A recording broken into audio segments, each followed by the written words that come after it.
Hello and welcome, Mark here, and in this episode we're going to continue with the shaping by decreasing, and this time it's the half treble.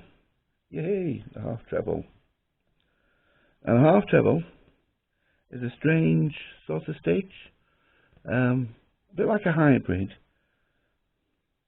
It has 3 loops on it like a treble, but you finish the stitch in one go like a double. That's probably why they call it a half treble. I don't know who came up with the name. I've got 2 samples here. This is one that is just to show you the slight increasing at the edges, and this one's for the multiple decreases. So we'll just put this one to one side for a moment. Now, there's 2 different ways of working a half treble together. One is slightly different, and it's been for many years now. A lot of crafters say you should do it this way or you should do it that way, but what I'm going to do is show you how you should do a half treble two together, and then I'll show you the alternative, which is only slightly bit different. You're just missing out one of the yarn overs, that's all. So, well, just checking my notes there.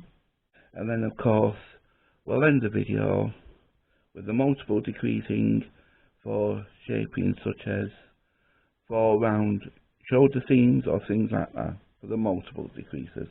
So first of all, let's get crafting on this bit, shall we? Right, first up, let's just work a couple of stitches away from the edge. Whoops. As you notice there, I did miss out the chain 2 turning. I just prefer it that way, because if you look at this sample, I did the chain 2 turning, and look, it is a big ugly hole. And if you miss that out, you don't get that big ugly hole. So let's have a look how the proper instructions tell you how to work a half treble two together. So you set the first stitch up as you would normally, so just go back again. So of course you yarn over, I'm losing it there. Get your yarn over into the stitch, grab the yarn, put it through, so you have 3 loops on the hook, and then you stop. You don't continue just yet. You go into the next stitch now, so then this is the proper way. Yarn over, into the stitch, grab the yarn, put it through, so you end up with 5 loops on the hook. 1, 2, 3, 4 and 5. Then you yarn over and pull through all 5 loops. Now, I know some people actually say, no, that's wrong, that's not how you do it. I'll show you the alternative now. So you set up the first one as you would normally with your 3 loops, but then don't do this yarn over, leave that one out. Go into the next stitch, grab the yarn, put it through, so you only have 4 loops on the hook this time.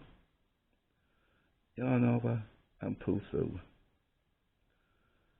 And that is the alternative. It's just a slight alternative, but what you're creating is really, you want a leg in each of the 2 stitches finished with 1 stitch at the top.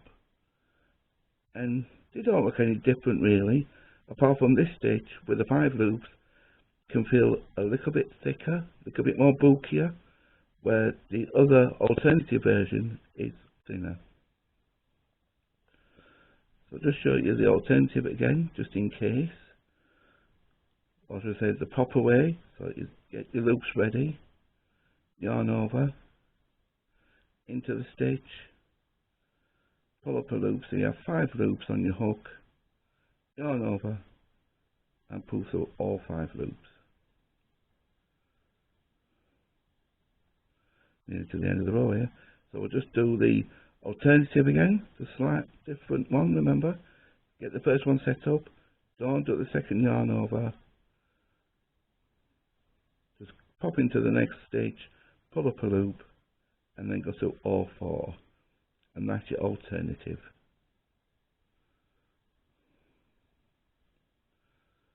And there you go. That is how you work a half treble, 2 together. So next up now, we'll start looking at how we work these stitches on the edges. First up, if you're one of those crocheters that like doing the chain 2, then you'll miss this first stitch and don't shape in it. Shape into the next 2 stitches. So we'll do it a slightly alternative way, and there you go. And that is a half treble, 2 together, because you can't really half treble with a turning chain. So we'll just work to the end of the row.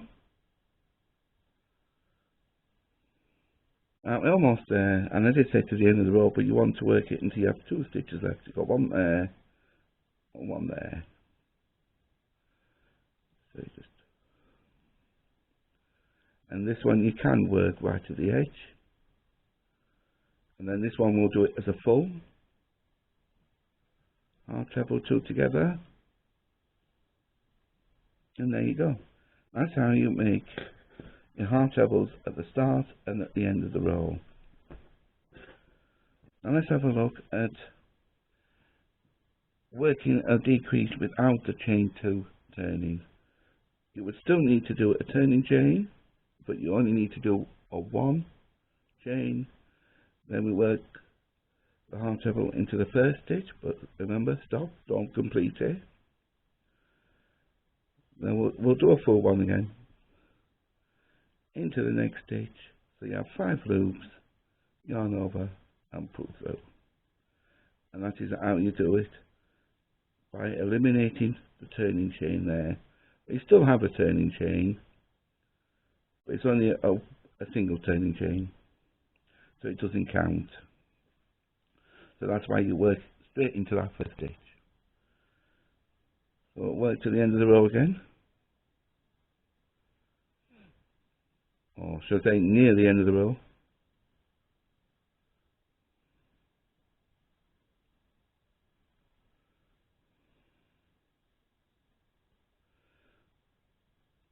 What have we got left there? And there you go, just checking there, because a half treble can be a bit awkward finding that end. So sometimes you might have to stop and count your stitches to make sure that you don't miss that last stitch. So we'll do the small version here, the shorter version. And instead of doing the second yarn over, going to the top of the turning chain, which are always awkward to do. So you only have 4 loops on the hook, and work them together. And that is how you work a half treble, 2 together. Excuse me. Coming up, we'll have a look at the multiple decreases now. Right, multiple decreases. Just grab some yarn here, because crochet does eat a lot of yarn, so let's bring that out. So multiple decreases. So we'll decrease by 3 stitches. So we turn, and for the number of stitches you want to decrease, you slip stitch, but you do miss the first stitch. It sounds confusing, but it does work. So I say we'll slip stitch 3 stitches, miss the first,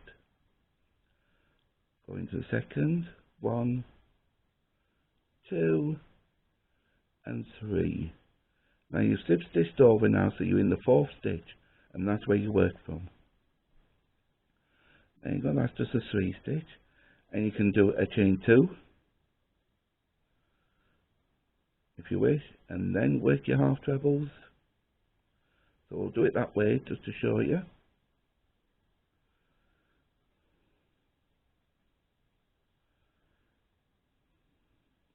And that's how it shows you there. See, that 4th stitch now is where you work from. You've missed 3 stitches. We'll just have a look when we've got to the last 3 stitches. And we'll show you how you end the row.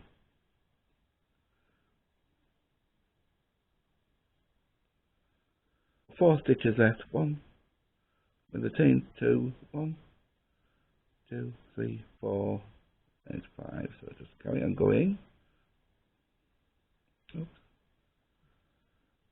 I've got 3 stitches left now. 1, 2, and the turning chain. We stop and we turn, and that is it. Excuse me, a bit dry today. Now we'll look at that again, but this time without the chain 2 turning. So we're going to do 3 stitches again.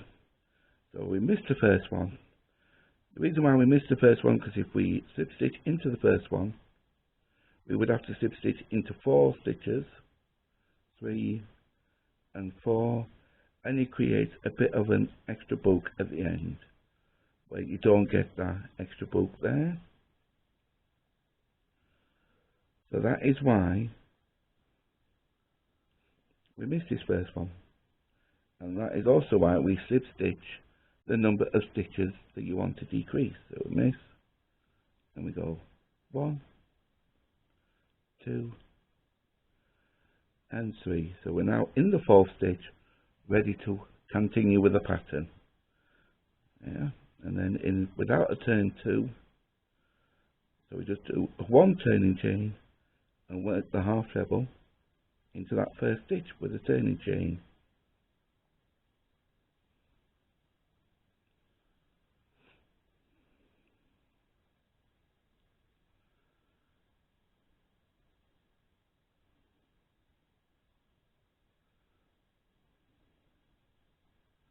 We've got 1, 2, 3, 4 stitches left there, so just and that last one there, and we've got 3 stitches left because of the turning chain. We stop, we turn, and that is it.